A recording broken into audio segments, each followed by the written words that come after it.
Hello mga Mima, samahan niyo ako i-unbox natin itong matagal na naming pangarap. Pangarap para sa anak namin mahirap na pangmayaman naman ang balat.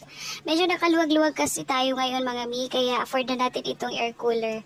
Di naman siya katumbas ng lamig ng aircon pero at least nakakatulog tayo sa gabi na di pinapawisan.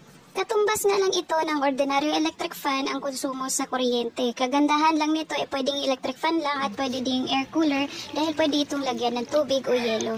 Pinili nga namin itong 45 liters para safe na din na di maubusan ng tubig lalo na sa gabi.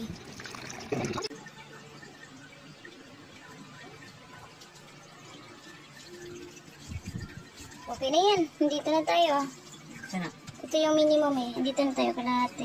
Ganyan? Meron nga itong free na 4 na pirasong water tank at make sure na linisin nyo muna bago lagyan ng tubig ang mga bottles dahil may silika pa ang mga ito. Dahil wala nga kaming yelo kaya nagpabili na muna ako ng ice tube at nilagay ko ito sa ziplock para matry nga namin kung malamig talaga siya. Pero sa huli na namin nalaman na pwede naman pala diretso ilagay ang yelo.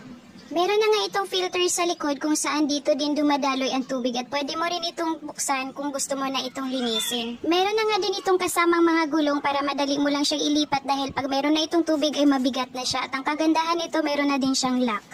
May swing mode nga ito depende kung saan mo siya pwesto at pwede ring up and down ang kanyang window.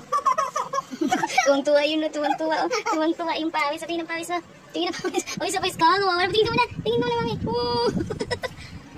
At tuwang-tuwa nga ang anakis ko dahil may aircon na daw siya. Tamang-tama nga ang dating nito mga Mima kasi umabot nga sa 42 degrees ang heat index sa araw na ito. Oh, that's perfect! My head! Ikaw na nito, ano? Ano? Masaya ka? Why sabihin? Happy ka? Yeah. Itaga mo na pangarap yung malamig na yan? Yeah. Because it's so hot here! Oh. Sa mga gustong mag-order, nasa comment section ang link. Yun lang. Thank you for watching. Like and share.